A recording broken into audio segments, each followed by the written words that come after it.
Hi, everyone. This is Rayana Starr and my partner, Michael Platania, Wave Michael. And we are hosting Next Level Speaker on Tuesday evenings in our group, Real Estate Investors Growing Family Legacies on Facebook every night at 7 p.m. Eastern, which would be 3 p.m. Pacific, and then whatever other time zone you're in, fill in the blank. And our speaker today is Daniel Borrero Jr. And he and I met through Facebook and we hit it off right away. We scheduled a call, we've chatted several times, and we just clicked.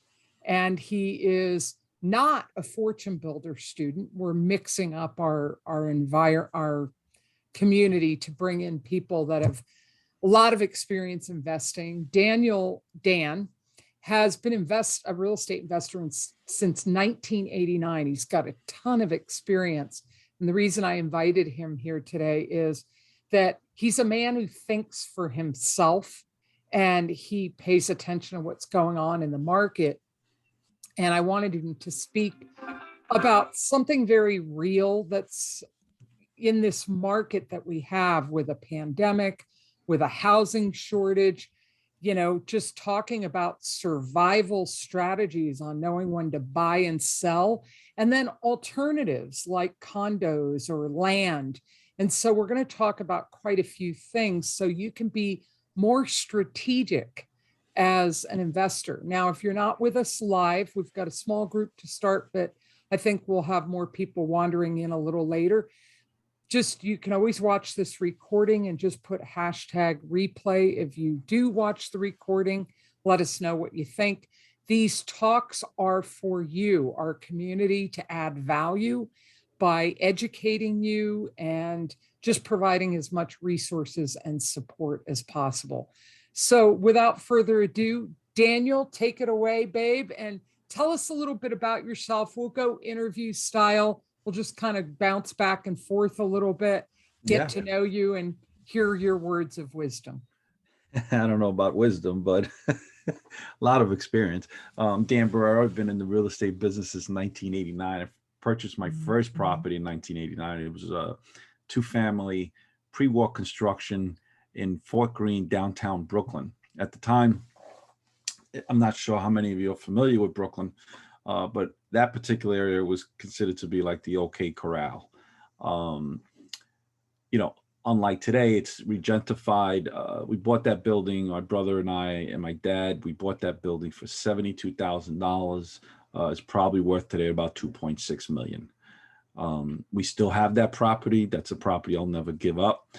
Properties in New York, we always keep unless they were land that I would flip because I wasn't into the development side in the city of New York. I just didn't want to deal with the hoops and the ropes that they make you jump through. But we did make a lot of money, and that's how I actually got into the land business by total accident. I got into it because I was trying to resolve a problem, and it turned out to be extremely profitable, and I realized it was not that difficult to do. And then we just expanded that same outline throughout the United States, and then primarily in the state of Florida is where we concentrated mostly in. You're muted. You live in New York now? Yes, we do. Yeah. What part of New York are you in? I live in one of the 5 boroughs of the city of New York. But the primary holdings that we have in New York are in Brooklyn, downtown Brooklyn.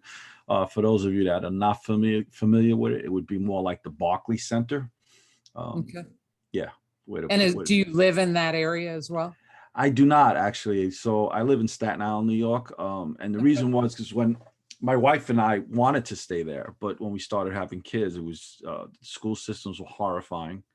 The neighborhood wasn't, conducive to bringing up kids. There was no yard, so we moved so Staten Island happens to be more of a suburban type of a borough, unlike the rest. So we moved there, and it's funny because my wife and I are now planning to we're discussing it now, going back to the original property I bought at first, making it into a one family, cut the curb, put a carport in, and making that our primary residence, ripping out the whole house, make it into a one family with an elevator that goes from the basement all the way to the 3rd floor, and the entire back of the building all glass, and pave the whole yard. So yeah, it's extremely rewarding. Yes. All right.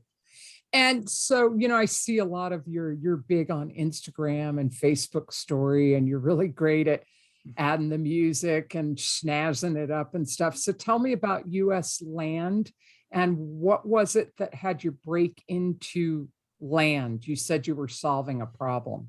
So my dad, so I opened up a video. I've really never, with the exception of a very small period of time from the time that I graduated from college till when I opened up my first business, was a video store. And again, it was in my old neighborhood that wasn't as prominent as it is today. My father had a bodega, which is a grocery store right on the corner. He was there for 35 years. I literally grew up in that store since the age of 9. So, I came home from work and I'd go help my dad, and he sees me really angry, right? And he goes, "What's wrong?" And I says, I hate this job. And he says, "Good, I didn't bring you up to work for the government."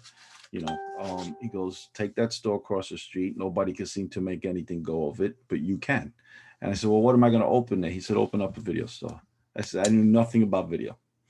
I opened up a video store. I ended up being there 25 years. So the video store went from videos to VCR repairs, VCR rentals. We went, then we got big into the beeper business from that location. I had over 130,000 beeper subscribers back then. And then that went into the cell phone business. And then each business has its time lapse, right? It's beginning and ending stage. And I always seem to catch it in the beginning, right? But then while we were there, I kept buying property. And the goal was to only buy within walking distance of my store or my father's store, which were right across the street from each other. So that would be a lot easier to manage. And because we were in the store, we always, people come and they talk, who's getting divorced, who died, who wants to sell their house, who's in a foreclosure. So we in essence had a lot of inside information because we were from the neighborhood. People come and talk to us all the time, and we use that information to buy property.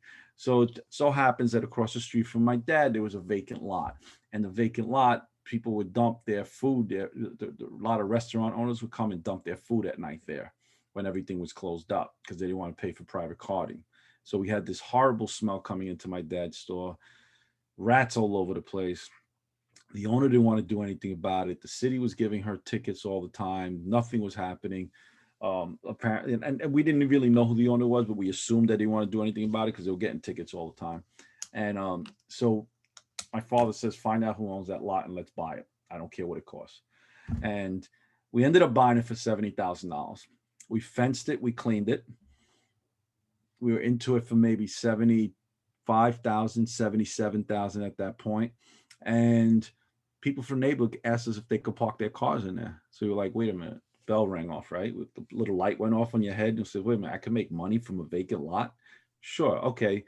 We parked like 20 cars in there at $150 a pop. So a year later, I get a developer that comes and approaches me. We sell it for $165,000. I think I hit the jackpot, right? I'm like, wow, 165,000.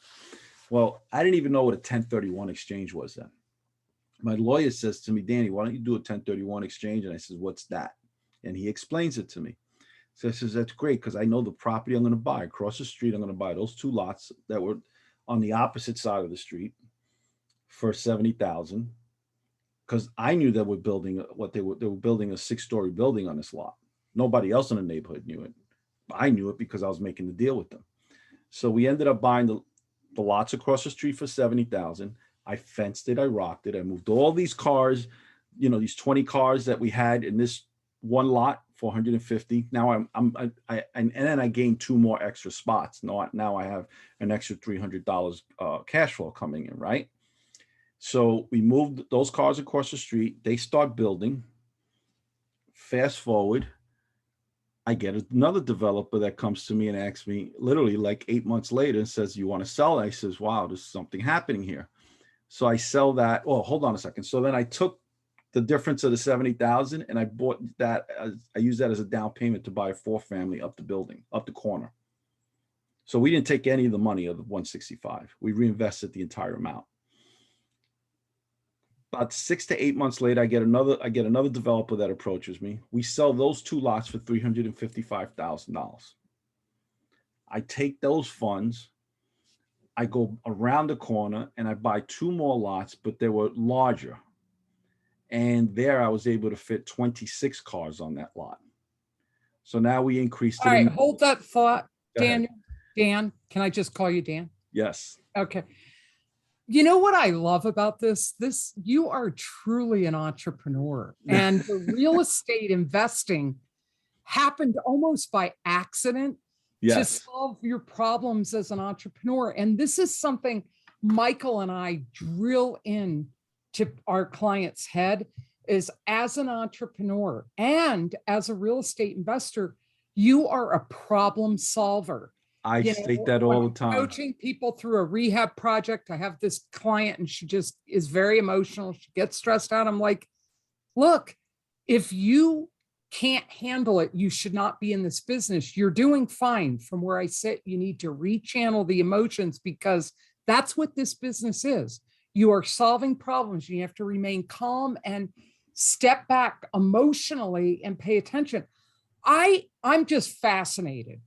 And how about everybody else? Are we intrigued so far? Do we want to hear the rest of his story? I love it. Keep going, Dan. So we bought the properties around the corner for 3.25, if I remember correctly. Added 3 more cars. We're up to 26 cars, I think, at the time. I know we increased our cash flow by $450 and we had a wait list for the car for people who wanted to park cars. And 5.5, 6 years later, we sold that for 1.6 million. Did you ever develop it? I was thinking, since you were doing so well with the parking, I was ready to hear that you were gonna. You know what? I thought about it, but I took that entire parking structure. I thought about it, but what we did was we took the 1.6. Because remember, I kept doing 1031 exchanges, so I never paid the capital gain taxes on any of it, right? And what we then took the 1.6 and sprinkled that money across 12 other properties and 12 other multifamily properties. So I never took one red cent of any of the profits from any of those sales. Now, did you ever leverage any lenders, conventional hard money or private money lenders? With the exception of the Burr system, which there's a name for it now, but in 89, 91, 92, there was no name for that. I mean, there was. Yeah, I saw one of the videos you sent me about that. Yeah. And so what we would do is we would buy the property, renovate the property, refinance the property, take out our initial investment. So if all we needed to refinance was 60% of the property to take out our initial investment, that's what we did. We never took any cash out of the property, for our own pockets ever. We just wanted to take out the original investment, and then we would take that money and purchase other property with. So that original investment, we probably turned that money over, I don't know, countless times, a few hundred times. So where did you get the original seed money? From your family, your dad? No, the original seed money, believe it or not, let me just fix this lighting. Sorry about this, guys.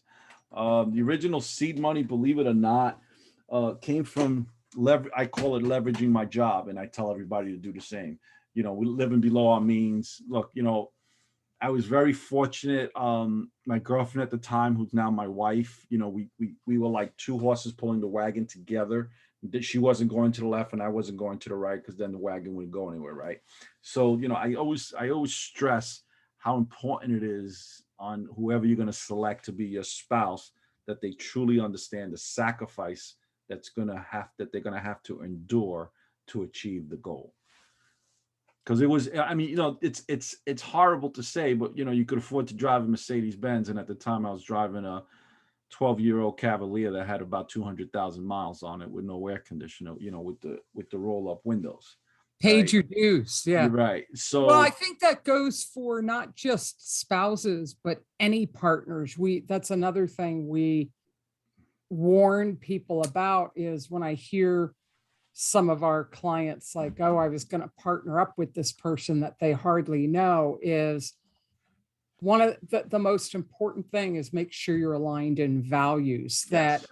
you both, if you're a hard worker, you got to make sure you have a partner that really admires and respects that. They're not going to be on your case all the time because you're working long hours, Yeah. and that you have a partner that complements you. Yes, you're both on the same page with your values, but that perhaps you have different skills that complement each other, and that you do want to go in the same direction and achieve the same goals. 100%. Yeah. 100%. So that's how you got started. Keep going with the story. And I always wanted to be yeah, in real estate. I just didn't know how I was going to get in there. So, you know, and essentially through the BRRRR system that we now call it today, that the name did not exist then. But there was two reasons. We saved, and we used our own 20. My first property was 35% down through Greenpoint Savings Bank, 18% interest with 3 points. oh my God. Yeah, that's how insane it was. My second property was in Park Slope, Brooklyn, the other side of the Barclays Center. That was 18.9%, 4 points. Yeah. So when I hear that people are concerned about they're paying 5% interest now, I'm like, are you kidding me? After your tax implications, you're at what? 3.25, 3.75%. It's free money. What are you worried about? So talk a little bit about today's market and the strategies of the survival strategies for real estate investors right now. Right now, it's very difficult for acquisitions. When you and I talked, you said, I'm selling everything. I'm not buying anything right now. Then you asked if it was okay to talk about condos. I want you to just talk about anything that we've got a couple of new investors here. So talk about survival strategies in today's market. Listen, at the end of the day, I tell, during the elections, I can't tell you how many questions I fielded in reference to, well, what if you think this person wins, and how is that going to affect you? And I couldn't care less who the president is.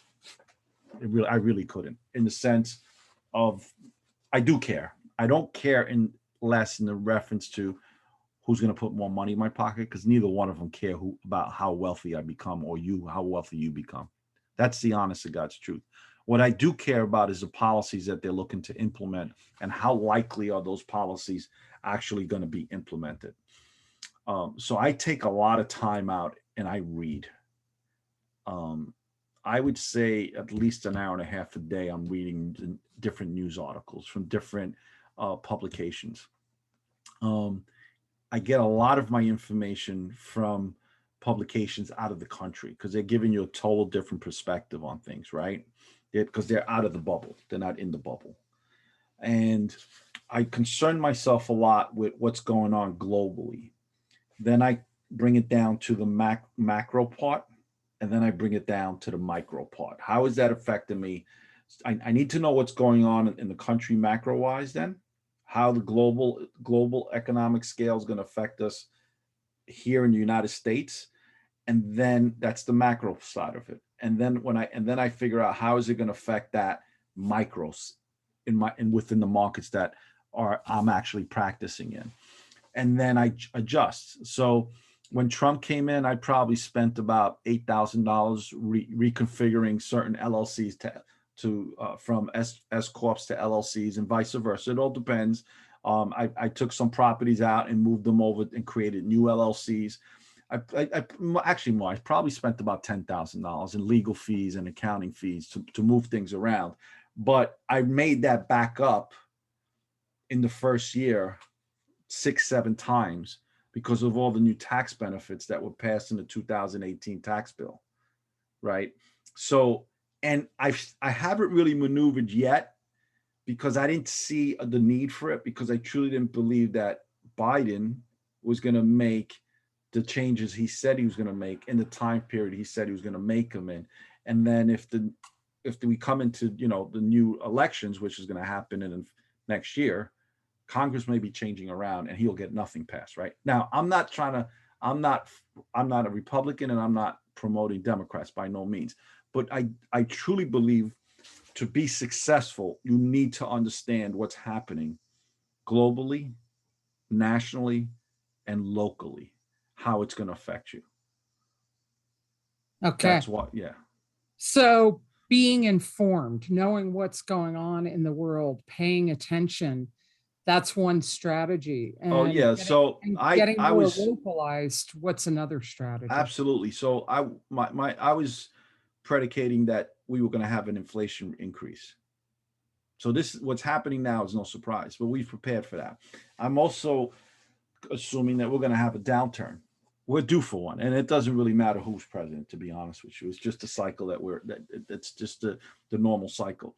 So with the reality is that in the last administration, there was 40% of all the currency ever printed in the United States history was printed in the last administration.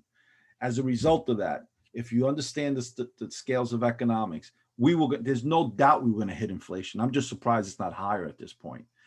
Inflation to people like us is actually a good thing because it eliminates all the wannabes, is what I call them, or the newbies that don't have the skill set or the courage, and a lot of them have the education, they just don't take the time out to implement it, right? So and eliminates the people with the fear factor, right? Because think about it, up until maybe 6 months ago, all you had to do is breathe and you can make money in real estate. Now let's see who can make money a year from now. Who are the real players a year from now? All right, so let me jump in right there. You're a New Yorker, so we're going to talk over each other and interrupt each other. So go for it. my mom was from Manhattan, my dad from Jersey. Just so hey, shut up, let me talk. All right, so let me ask you about that. How does a new investor survive right now? If you were going to mentor a new investor, take them under your wing, like Mr. Miyagi, wax on, wax off, patience, grasshopper. How would you coach a new investor on how to survive in today's market where they could make money as quickly as possible? First thing I'm going to do is tell them to get a mentor, number one. And if that's me, whether it be me or anyone else, that's fine. Two, I'm going to tell them to get a mentor that's actually done it and is currently doing it. Three, I'm going to give them a list of books that they should read. And if they don't want to read the books, listen, audio books is available. You can listen to it in the car when you're driving in traffic back and forth to work if you like. Four, I'm going to tell them. Hold on, pause there.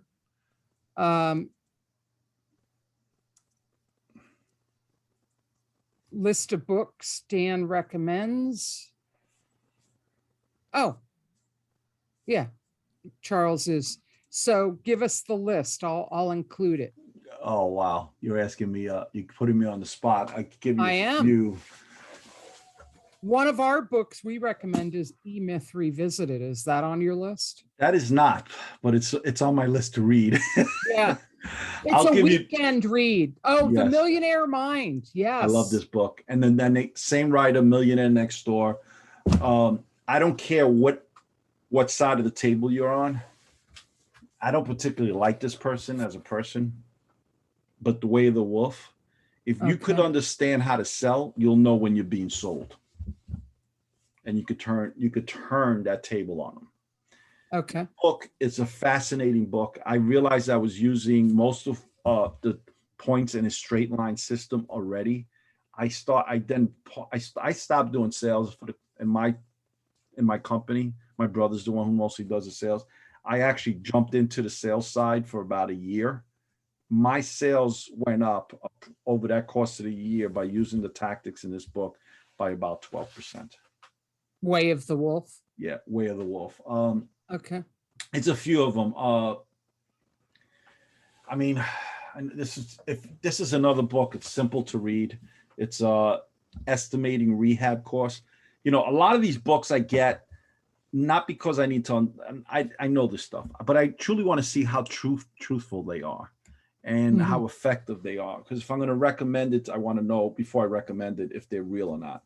So if you like, I could always send you that list if you like. That it's, you know, The Millionaire Mind, of course, Rich Dad, Poor Dad. Yeah.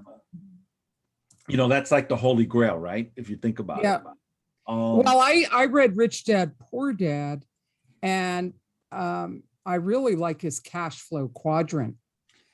It One is. of- And he makes it yeah, very simple, doesn't it, for you to understand?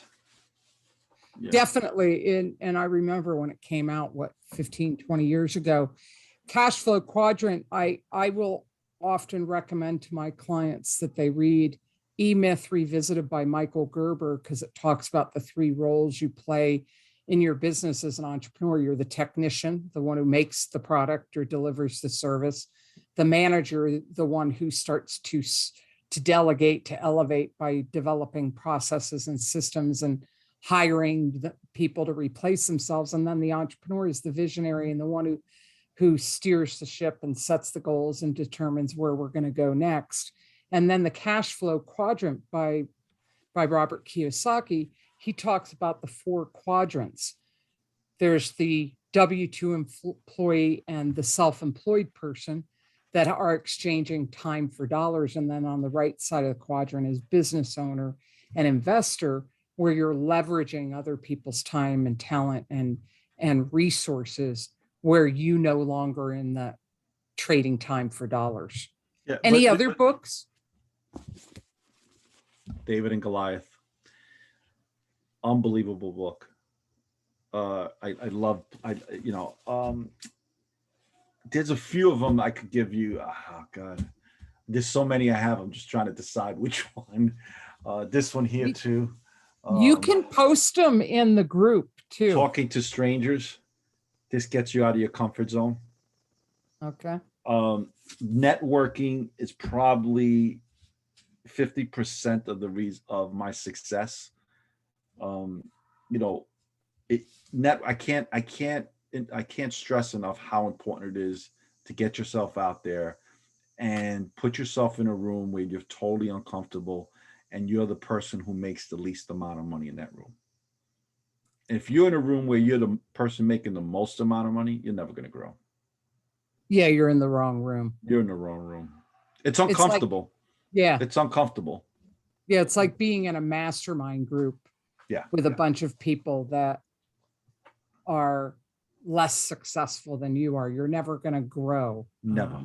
Yeah. You gotta, I remember when I was a skier and I was in a skiing, well, it was a drinking club with a skiing problem. But it was the ski club, and this was a long time ago. Oh, I'm getting a severe emergency weather alert. We've been getting a lot of rain down here.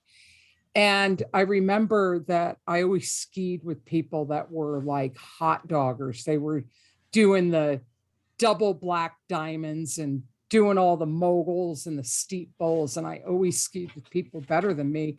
And I always had a little fear when I was skiing because I got better skiing with them, but it was uncomfortable. And if you're comfortable, you're doing something wrong. You're in the wrong room. I tell you, I've preached that to my kids 1,000 times.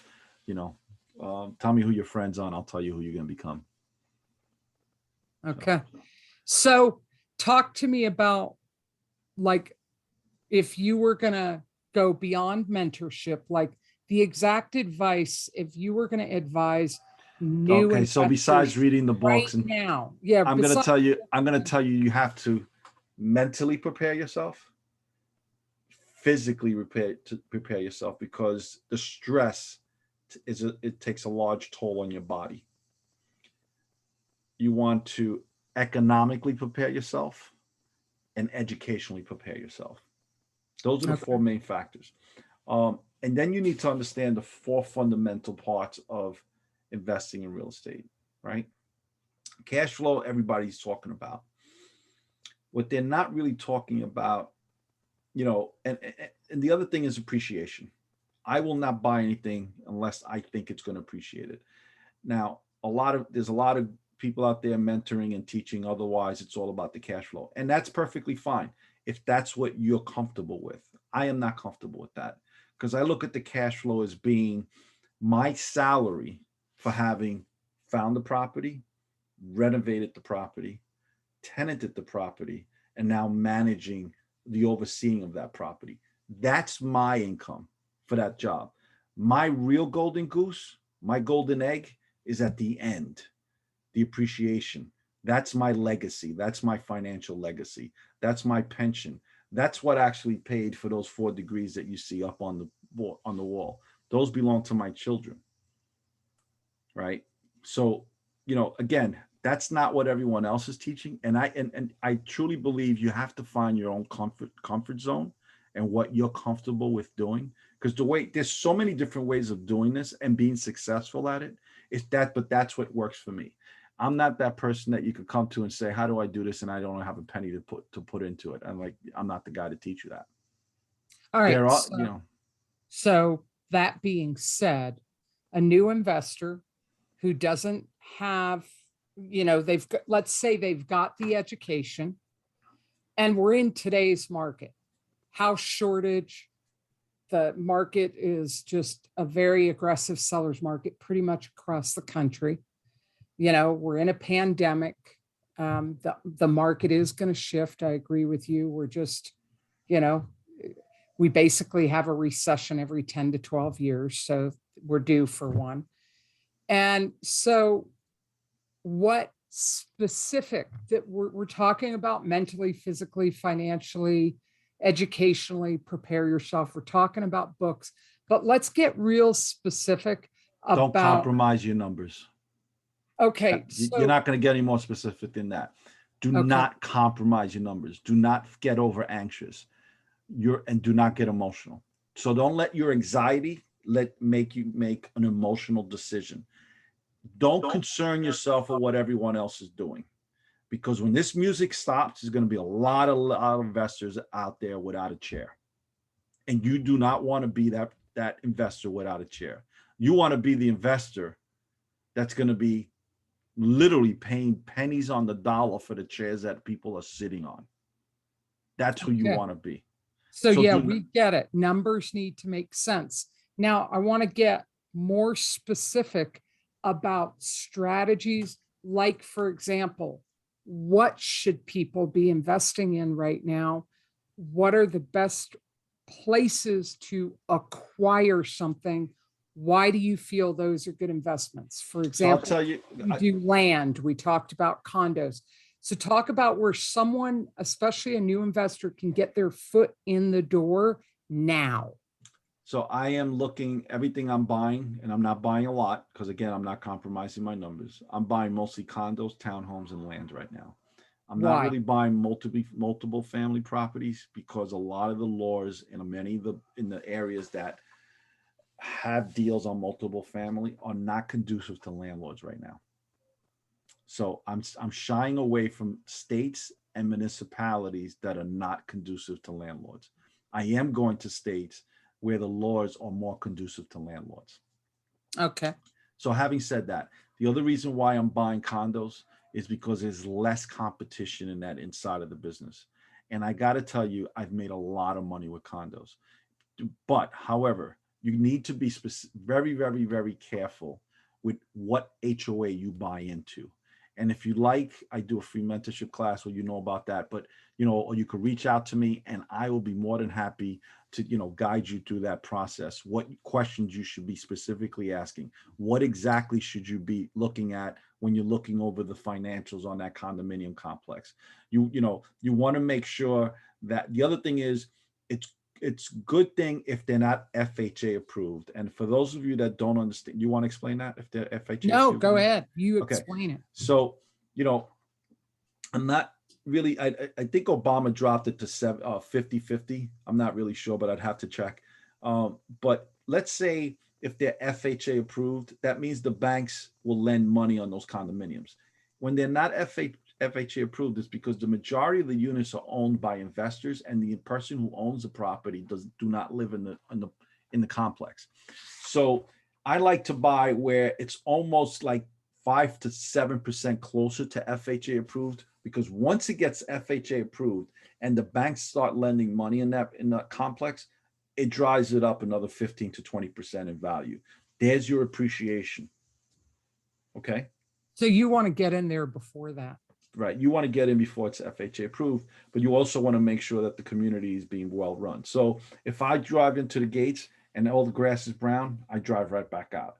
If I drive into the gates and there's workout equipment and towels hanging out and on the porches and clothes and furniture, I drive right back out, because those are all first indications telling me that community is not being managed very well.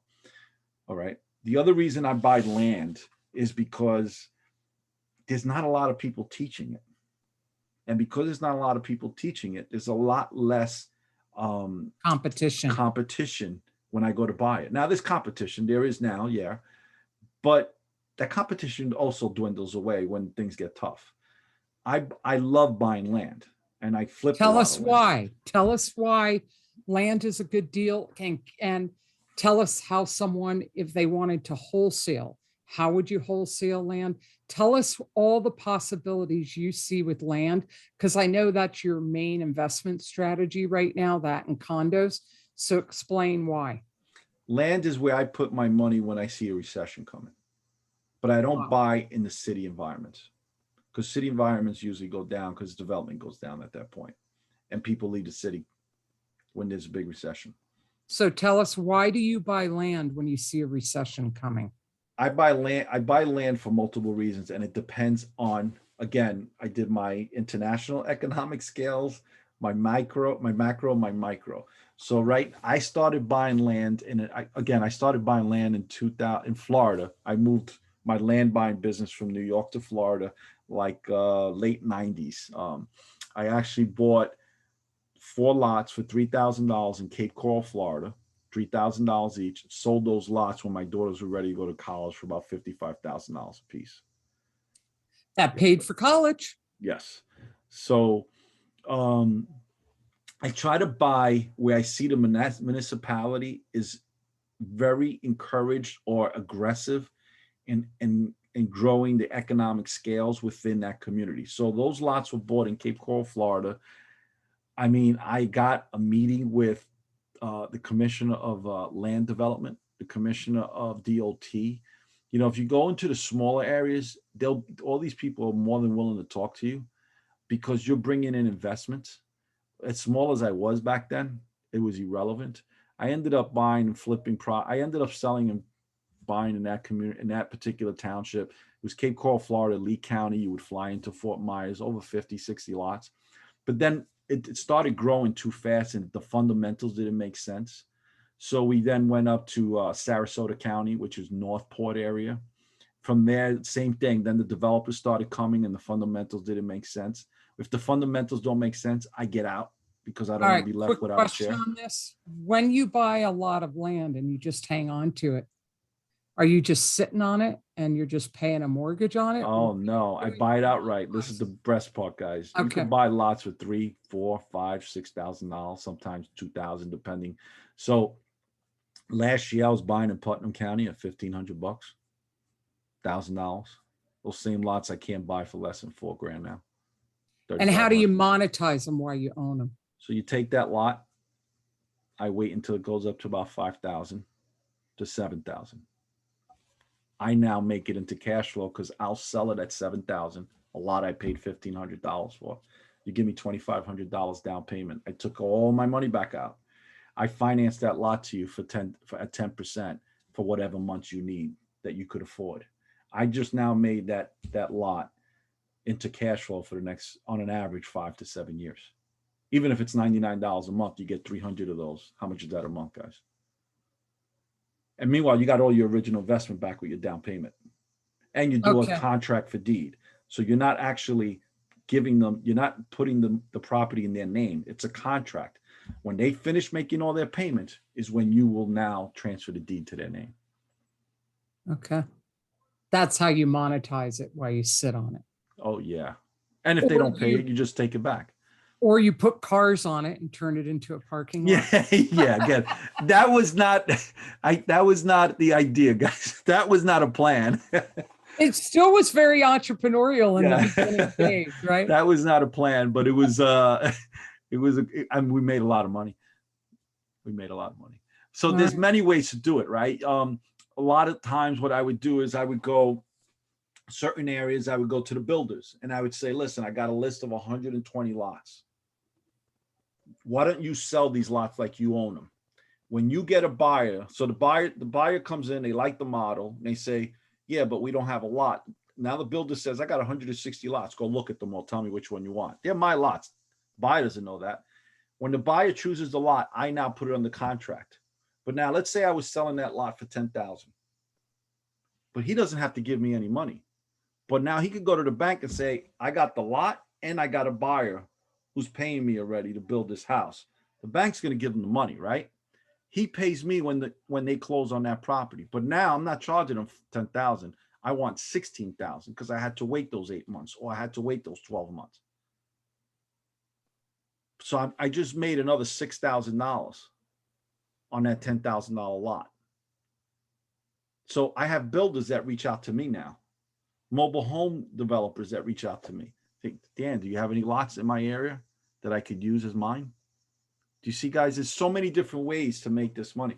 You know, I'll give you another short story. So I bought a lot upstate New York, 12 acres. I didn't know anything about it. It was somebody I knew from the old neighborhood calls me up and he says, it's $10,000. The land is worth at least 50, but they need the money. I said, fine, just send me the paperwork, and we closed on it, right? I go up there 3 months after I close, and I see a bunch of, when hunters go hunting, they build these stands so the deer can't smell them if they're on the ground.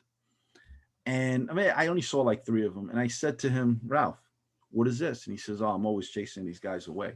I said, forget chasing them away. I says, let's rent it to them.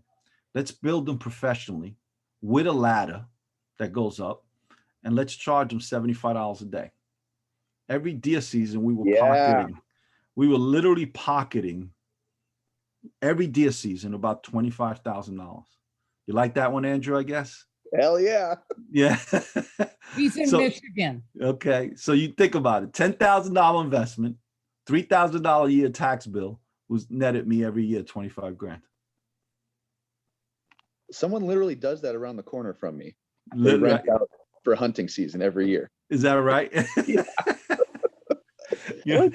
I always drive by and I'm like, oh, look, 4 acres for hunting. Yeah, I'm never going to use that. No. Guy's just monetizing his land. That's right. You just and it's simple. You pay somebody to go out there and show them which stand they have, and then they go out and they pay him and he sends me the money.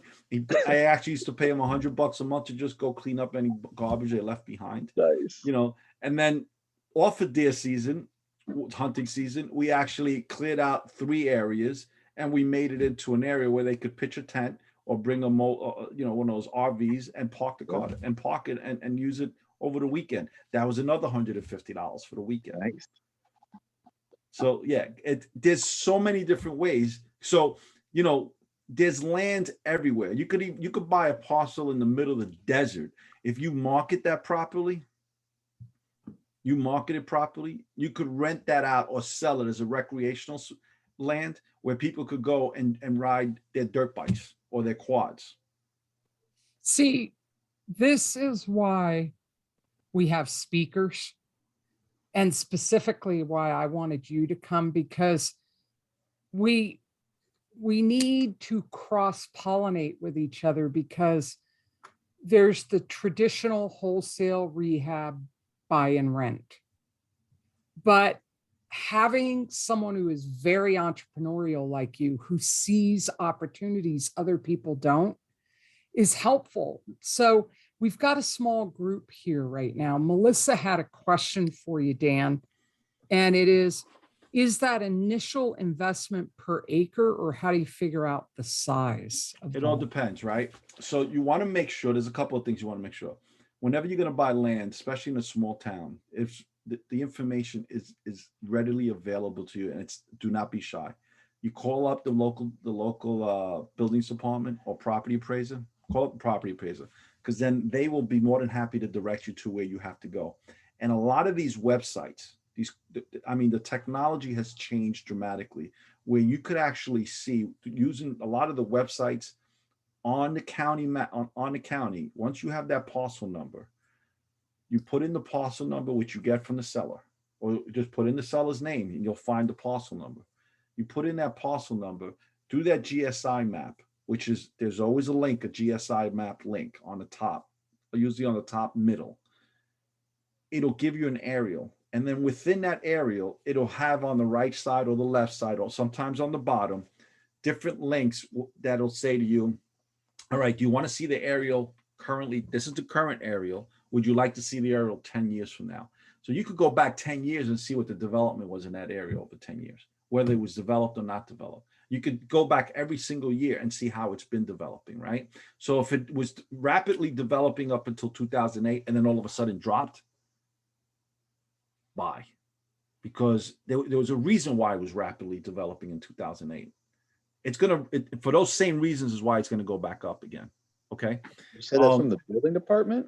Yes, if you could use, as long as you have the parcel number, there's different websites work different ways, but just take the time out and surf that website. You learn the website like the back of your hand. Yeah, and it's worth getting to know how to use the GIS system. I Yep. struggled with it a little bit because there's a lot behind my property that I'm interested in. And the previous owner died, so I'm sending the letters, and now next step will be a skip tracer and to just figure out, maybe it's in probate. I don't know, but I'd like Yeah, but to. it gives you so much more. You could see if the land is flood zone or wetlands, if the Yeah, county has yeah. it. And I've go talked in to that zoning direction. and planning. Yeah. And what I like, I think the GIS, it gives you a lot of information. It gives you a ton of Absolutely. information. Yeah. A ton of information. The other thing is a lot of counties and townships have environmental issues. So example, in Sarasota County, they have a bird that nests underground. It's called scrub jay.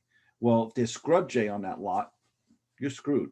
You just bought a white elephant, because the cost to remove that scrub jay to another area, it's not worth the money at the lot. That is basically, you just bought a white elephant, right? But that county will tell you on their website, if you learn how to surf it, if there's scrub jay on there. What other ways can you monetize land while you own it before you sell it? Believe it or not, I've never done this. I know of a few people who have, where they do 100-year leases. They do that in Mexico with Americans. I lived in Baja in Mexico for 4 years, and I thought I was going to invest down there and have a house built, but I didn't like how they did real estate. You think contractors are flaky here. In Mexico, you pay twice as much and it takes twice as long. But they have that where there were certain developments in Baja where because of who owned it, a national, a Mexican national, and the way they decided to sell it when they changed the ownership, there were a few developments like that where Americans could own the land, actually own it right on the coast. But traditionally, Mexico has a law that Americans cannot own any land within 50 miles of the coast. And often it's 10 or 30 or 100-year leases that you just pay, and you can do whatever you want to develop the land. But the challenge with that is, especially in a system that is pretty corrupt, is that if, say, the family, the people who, the matriarch or the patriarch dies and the kids want to sell it, doesn't happen a lot, you're screwed. All the assets you've built on that property, if they don't renew your lease, you have to just walk away from it. So in America, that's not going to happen. But tell us a little more about. So I have a friend of mine. What to look out for. I have a friend of mine from college. His father had a building supply company, and they passed away. His parents passed away, and him and his sisters just didn't want it. He actually ended up renting just the land on a 100-year lease, and the lease started at $10,000 a month to what they built on it was a storage facility. I don't know what he's getting now, but let's assume that it's the same amount, which knowing him, I know it's not. I know it had its increases. That's $120,000 a year. And right. Literally it's a triple net lease where he doesn't maintain anything. Oh, and they pay all the real estate taxes and had to build all the infrastructure, which if they, do not comply with the lease agreement, he takes that back. He has this beautiful structure with all this infrastructure that's already in it that has a lot of value. So there's so many different ways you could do. Basically you turn it into cash flow by either renting it out seasonally for recreation. You could turn it into cash flow by holding the mortgage. You could turn it into cash flow by doing the 100-year lease where they build the entire facility on it, or you could hold on to it and sell it later. So what I normally do is for every 10 lots I sell, I keep 2 for myself. Well, for the company, we create another LLC. We dump those 2 lots into the LLC. So, I don't want to toot my own horn, but my brother and I have got a lot of land in 2 or 3 different LLCs that we use profit money from when we flip on the land, and we buy 2 lots and we keep that for long term. So there's a lot of different ways to make money in land. And the best part about it is that the entry point in consideration to doing the fix and flips is very minimal. Well, and you're not big into development. So a lot of times people will buy land because there's a housing shortage to build on it. Tell us why you don't do I've done it. I did it. I did 10 houses once, and I realized that if I kept the land another 3 years, I would have made the same amount of money and I wouldn't have had to do any of the work. Okay. I love that. So, Now, all right. So I partner up with all the guys that want to do the work. I hate doing that work. So I go to them and I say, I got the land and, I'll give it to you and you don't have to go spend the money to buy it. And you could offer it to all your clients, but I need to get paid this at the end, and I didn't do any of the work. That's why I don't do the development. All right. So Charles made a comment that he got a lot of land and thought it was a curse. Charles, do you want to unmute yourself and talk a little bit about that and see what lessons you could learn from that and how Dan could advise you? Yeah. Yeah. Hey, how's it going, guys? How are you, Charles? Hey, Charles. Good. Feeling much better. I'll tell you that. But yeah, so we have bought land for quite a while, since I was probably about 7 or 8. And we just had the land in our family. My father's bought some land, over the decades.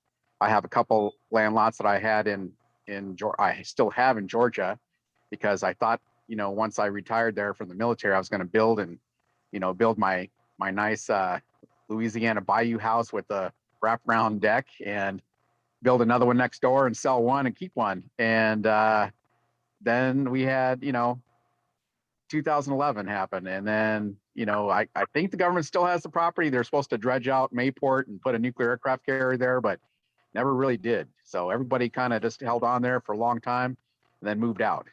But you made, if you don't mind, and I'm not trying to be critical, I'm just going to give you Sure. some observations. Mm-hmm. The worst thing anyone could ever do when they're buying land is buy land for where they think they're going to live 10 years from now.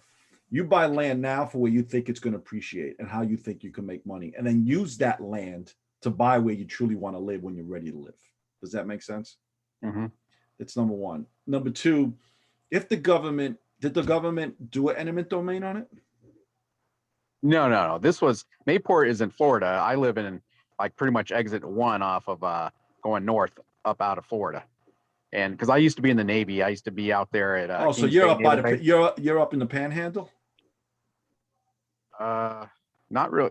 Well, the Panhandle this was kind of like east of North Jacks. That's where the Mayport is, right? Yeah. Okay. Yeah. So I used to hang out at River City Mall there. So I know where you were talking about earlier, but I'm over there right outside the gate. I'm on the back side of the base, and I bought these 2 lots right there by the right outside the gated community where they had that Cumberland house. You are not maximizing the profits there. You think you have a dog, and you're the person that I buy from all the time. Yeah. Well, I realize what you have.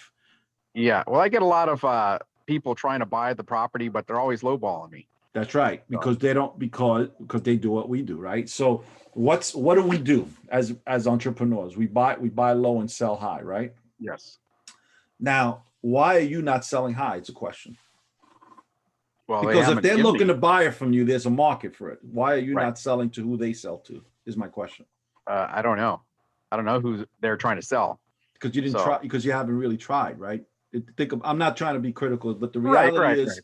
so most of the people we buy land from are people who've had land for an entire generation, or it belonged to the generation before, right? And they just tired of paying those taxes, right?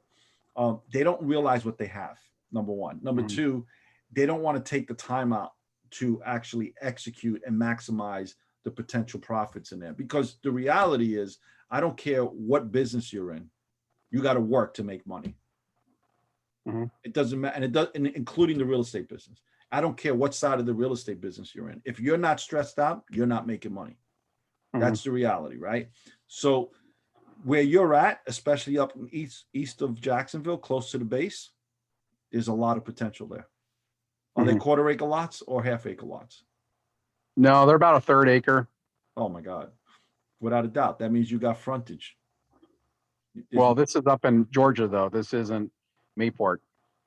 Okay, what part of Georgia? Are you anywhere near Atlanta, Georgia? No, we're right across the border from Georgia, Florida. So I'm exit 1 going out of Florida. There should be absolutely no reason why you're not maximizing it. Have you reached out to any realtors? Mhm. And what are they telling you? They tried to sell it to each lot for 15 G's, and I told them no. What do you want? Well, it's assessed at 35 a piece. So we're somewhere in the window. There was a I'm going to tell you where to wholesaler, go. I guess. Go to all Okay. the Facebook. Go to the Facebook pages for that area. Post pictures of it with a big for sale sign, and tell them that you'll do owner financing. That's where Okay. your real dollars are at. Let me write that down. Facebook Marketplace. And Charles, friend request Daniel Borrero Jr. and schedule a time to talk to him. For sure. Thanks so much. That what I just gave you, you should be able to sell it with that by itself. But you need to have your numbers. So go to Zillow. And Zillow will tell you what lots in that area, that size, have sold for. You don't Okay. even need a realtor to do that for you. Does All right. any, Yeah, appreciate it. thanks, Charles. Anybody else have a question or a comment or something they'd like to I hear do. something about? Of course you do, Andrew. Oh, Dive in, babe.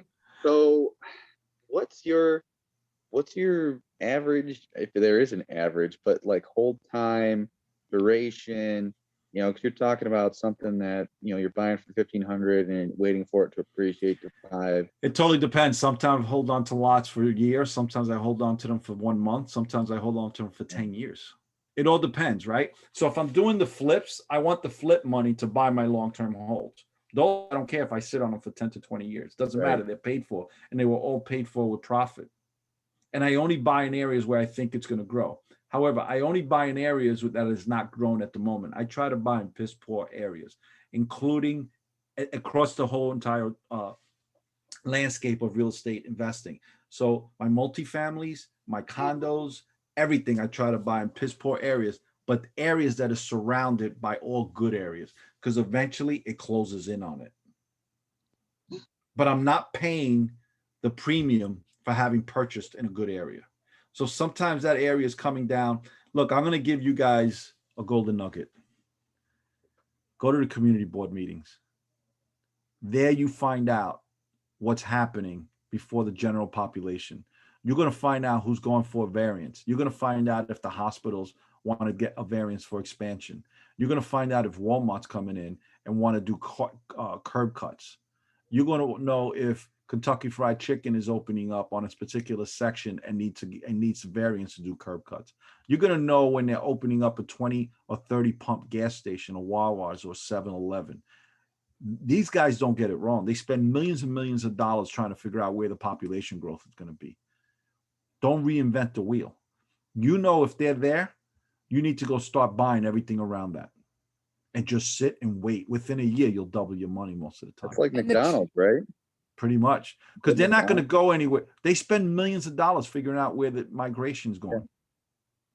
Why try to figure it out? Go to Let those me community ask- board meetings. They're boring as sin. They're very egotistic. Just be quiet, sit in the back and take your notes. Let me ask you this, Dan. So you always buy lots with profit from your rehab. So you're not sitting on lots that you're paying mortgages on. Never.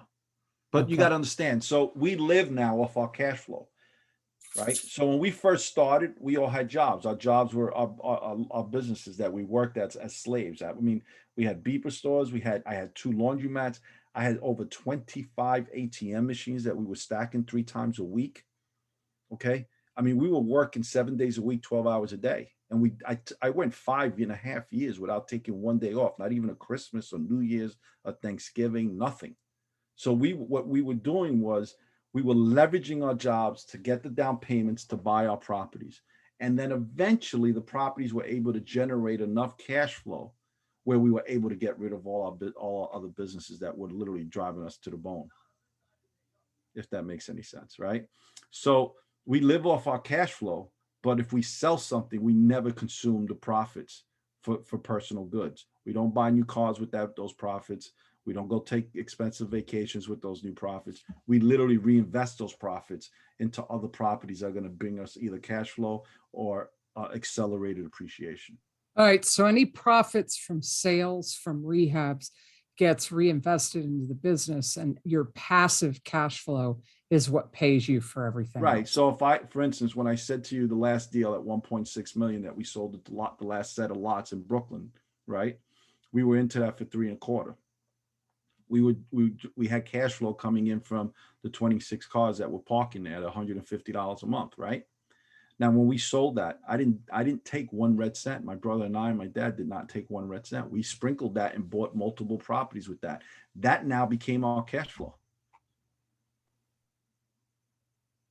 Any questions, guys? Paid cash for those properties. No, The no. 1031 So I exchange? would, yeah, I'm a 1031. 1031. So let's say if the property was $1 million, I would come in and put 300,000 of that 1.6, 30% on that $1 million property. And then if the next property was 500,000, right? I'd come in and put 150,000 down payment on that property that I took from the 1.6 million on the gross. Do you see what I'm saying? So we never paid any capital gains on it. Now, if I ever sell those properties, of course I have to. If I sell it and not do another 1031, yeah, I'm going to get stuck paying the taxes, but I have no intentions of ever selling them. So it's irrelevant. Okay. So let me ask you this, Dan. Let me ask Mark, Melissa, Michael, Andrew, Charles, anybody else have a question, a comment, something you're curious about that you'd like to ask Daniel? I'd just like to reinforce the community meeting comment he made. They are valuable and they're boring as hell. We get them on the government access channel and on Zoom up here. And they're not very exciting. And some of them are really long and exhausting, but they're worth paying attention to. Yeah, I mean, look, most of the time you're sitting there, you're ignoring it. But once that person comes up with his architect and his lawyer to start talking on all the reasons why he should get that variance, perk up your ears and sit up high in your chair and pull out your paper and pen, because now you're getting tons of information. And the crazy part about it is most people don't even go. And it's publicated. They put it on all the newspapers, the local newspapers. The room's empty most of the time. All the time. All the time. All right. So Daniel, if you could shout from a rooftop or a mountaintop a message that the whole world would heed, what would your pearls of wisdom be that you would sprinkle among the masses? In this market, do not compromise your numbers. This market is unforgiving if you make a mistake. Good Compromise advice. your numbers. Good advice. Do not get over anxious. Do not feel like you're being left behind. Stick to your numbers. Stay the course. And being that it's a seller's market, where do you think new investors should invest to get their foot in the door and make some money? Like I said, relatively if you're a new fast? investor, I would say you should be crawling before you walk and walk before you run and run before you sprint. I see a lot of guys getting into this syndication with the big multifamily stuff. There's nothing against it, but if you haven't done the work on the smaller scale, you're not going to know if the people you hired to manage, or the people that the syndication has hired to manage, is actually doing the right job or not. Because everyone's going to give you an excuse, but if you've done it, you know when the excuse is valid or not, or invalid. So I'm actually in the process of also looking into investing into REITs and syndications myself, because listen, I'm older and I want to start taking a step back. But I got to tell you the truth, I've looked at about 8 of them, and out of the 8, there's only one of them that I'm thinking of maybe investing in, because I've actually gone to the properties, I've actually walked the properties, and I watch the interaction between the maintenance guys and the management office. I watch the interaction when I'm in the management office between the tenants and the people working in the management office. All these things, all these behavioral patterns will tell you if the place is being run well or not. Awesome. Yeah. Yeah. So you really read people, and you're paying attention to a lot of things besides the numbers to Yes, see if it's a good fit for you. that's All right. right. Well, anything else, anybody, before we wrap up? We usually have a little networking going after the speaker. This is a small group. We can do that, but we've pretty much, exhausted what we wanted to say. Is there anything else you want to put out there, Dan, before we wrap up? No, I'm good. I mean, again, I'm open and I'm available for anyone that wants to talk. Can I give them my email, Oh, absolutely. Yeah. or can I tell them how to contact me? Tell me. I don't want Yeah. to. Yeah. Oh, absolutely, Dan. Don't be shy. Just write it in the chat box. I won't do How that they because can I'm horrible. contact you. Okay. All right. Or but give it to me and I'll type it in there. it's Daniel, my name, Daniel Borrero, jr@gmail.com. You could also, I have, I'm very prominent on Instagram at USA Land Ventures. Or you could just type in my name and you'll see it pop up. I have a YouTube channel that I've had for a while, but I haven't really done anything with it until COVID. And I've got over 120 videos up there now. What's that channel called, Dan? Also USA Land Ventures, USA Land Ventures with an S at the end. And we've got 120 videos. I've got a series called Golden Nuggets. I try to keep them below 4 minutes, and they're very straightforward to the point. I have another, we do post our free mentorship classes on there. We've done like 36, but I've got like 23 of them posted. They're edited versions, of course. They're not the full version. But most of the important stuff is on there. And again, by all means, if you want to show me any love, please subscribe, because I'm trying to get that algorithm up in my YouTube channel, and follow me on Instagram or Facebook, usalandventures.com, USA Land Ventures, or I have my personal name as well, Daniel Borrero Jr. That's actually how Rihanna and I got in touch. Yeah. I thought her content was really good. That's why I actually reached out and started. Well, that means a lot liking. coming from you now that I've learned as much as I have. I had no idea until tonight. I mean, I knew you had a lot of experience and wisdom, but I had no idea until tonight just what an entrepreneur you are. So we're definitely going to be talking more. Oh, thank you. Perhaps we'll have you come back, because this is still a relatively new group and a relatively new talk. We've been doing this about 6-7 weeks now. I would love for you to come back maybe next quarter and talk just about condos and land. And that's just that alone. I have no problems doing that. I love teaching people how to think outside the box. Yeah, I love that too. Yeah. All right. Everybody's teaching right now, the wholesale side. Everyone's teaching, syndication, multifamily, fix and flips. And in the most part, a lot, I would say about 50% of it is, spot on. The other 50 isn't. But I don't see anybody teaching really, in my opinion, the best side of the business, which is the land business. There's very few people out there who are teaching it. And then when I do see what they're teaching, I would say about 70% of it is spot on. Yeah. All right. All right, guys. Well, thank you so much for taking time to talk to us tonight, Dan. I learned a lot from you, inspiring. I appreciate your work ethic. and just, your very practical approach of doing the work, doing the researching, being informed, and showing people another way to approach this business. Thank you so much for your time. We have a little bit of time, so I like to do this, show some love. I want to go around and have each person here just tell you what their takeaway was from your talk. So you just get some real direct feedback on how you made a difference today. I'd like to start with my partner, Michael. Yeah, I think it's just all of the different options with land, that there's a lot more you can do with it than just buy it and have it sit there. Oh, yeah. Thank you. I appreciate that. How about you, Mark? What are your takeaways? I thought it was interesting that if you're buying a property that is in an HOA, that you would question the HOA about certain things. And if Daniel can forward something to us regarding what type of questions should be asked of the HOA, that would be great. I'm actually posting one of my sessions on my YouTube channel. It's about a 45-minute session just on condos. So feel free to, it'll be up in about a week or so. Thank you, sir. Yep. All right. How about you, Melissa? What are your takeaways?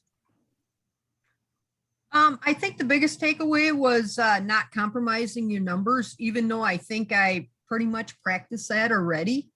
I'm not one that's wanting to jump into just anything. My numbers have to make sense. And I know I've been questioned on them a couple of times that they're too low and they need to come up. And I stand firm with it. That's right. I just want to give you one more gem with that. If you're using a realtor, try to use a realtor that actually owns property or has a history of flipping property themselves, because they're going to be so much less resistant to your lower, what they consider to be a lower number, because they understand your side of the business.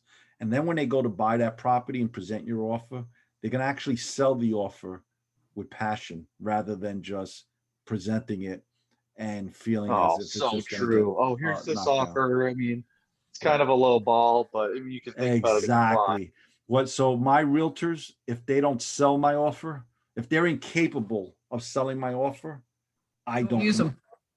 Yep. So, I want them to go in and say, these are all the reasons why you should sell to Dan Borrero. It's going to close as soon as title's ready. There's no inspection. There's no mortgage. There's no appraisal. He doesn't care what the condition of the property is. Oh, by the way, if you need another month or 2 months to stay, he could wait until then too. Right? And then present the number. That makes you very competitive. Yeah. Precisely. Thanks, Melissa. How about you, Andrew? What's your takeaway? Oh, I need more compliant kids so I can see the whole thing. So yeah, good luck Michael, with that. Get it posted because I want to see the beginning half. But I love the creativity. I'm in the middle of nowhere, northern Michigan, so it's a lot different than what a lot of people see, kind of in the community, because most people are in larger markets. So the creativity of getting involved and just exploring other avenues. Like you said, just literally people around the corner from my house who lease their land to hunt. I mean, that's just the tip of the iceberg of what's available here. And there's another market I've been looking at for the last 6 months that NASA just selected as a command center to open in June of 2023. It's the middle of nowhere. There's 13,000 people that live in the city. So land prices jumped from $500 an acre to $2,000 an acre right after NASA announced that. So, and it's going to go up again. So don't be afraid to buy. Right. And exactly. when you place an offer on these properties, try to get the owner to finance it. Right. You'd be surprised. If there's somebody like Carlos and you give him his number, he'll most likely he'll finance it. Am I right, Carlos? Charles, rather. I'm sorry. Melendez. Yeah, and for how long should I be owner financing the property? The longer the better, the more money you make. Yeah. Right. I guess so. What's a fair interest rate? We'll talk interest rates. Whatever you negotiate. It's whatever you negotiate. I start mine off at 12%. Okay. Nice. I'm not gonna. If they don't argue, I get 12%. If they argue, I'll drop it to 10, 9. Yeah, 1 point a But month. it's, Boom. yeah, it's like it's whatever you could afford and whatever you can negotiate, and whatever is the par, right? So I'm not going to negotiate the 8% if I know I get somebody at 10. Screw you, I'll get it from somebody else, no problem. Okay. Right? All So right. yeah. Charles, what about you? What's your takeaway? Well, to monetize my property. So, we have a lot of land in Alaska. We want to do something. I was looking at actually developing it until, Dan says, hold off on that. But I was looking at niches. So maybe Airbnb, right? Or short-term rentals. And I know it's going to be seasonal back home because it's Alaska. But Listen, you everybody put and a his brother wants to mobile do it. home on an Alaska property and dress it up and take some awesome pictures.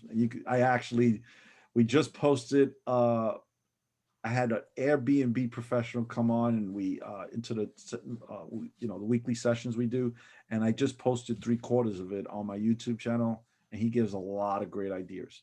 So yeah, I mean, look, thinking outside the box is what you need to do if you're going to be in the land business. Yeah, All right. definitely check out your videos too. Thanks so Yeah. much. Thank you. You're welcome. All right, everybody. Thank you so much. If you guys don't for mind, can I being- take a picture of this? I'm gonna Yeah, post this. Yeah. definitely. I mean, there you go. There you go. Again, if you have any questions, feel free to reach out. Please subscribe to my YouTube channel. That's the real takeaway I need from this. I need subscribers, trying to get the algorithm up. I'll subscribe. There you go. Thank you all. And Thank you, everybody. I hope Rihanna invites me back because I love doing Oh, this. absolutely. All Well, right. I will have you come back. You're just full of wisdom. I'm going to call you Mr. Miyagi from now on. Wax on, wax off. There you Patience, go. grasshopper. Thanks so much for your time, Dan. Thank you, everybody, for joining us again this week. And we'll have Christian Weatherspoon speaking on how to develop, really make your marketing machine, really generate leads for you in your business. So please join us for next week. Dan, you're welcome to come back just as a participant, see what other kind of speakers we have. Sounds great. Oops, Thank Andrew you. dropped off. He's coming back as we're wrapping up. Anyway, goodbye, everybody. Take care, And- everyone. Bye-bye. Take care. Bye-bye. Bye-bye. Bye. Bye. Thanks. You're welcome. Bye, Andrew. We just got back just in time for us to Yeah, say perfect goodbye. timing. Goodbye. Bye.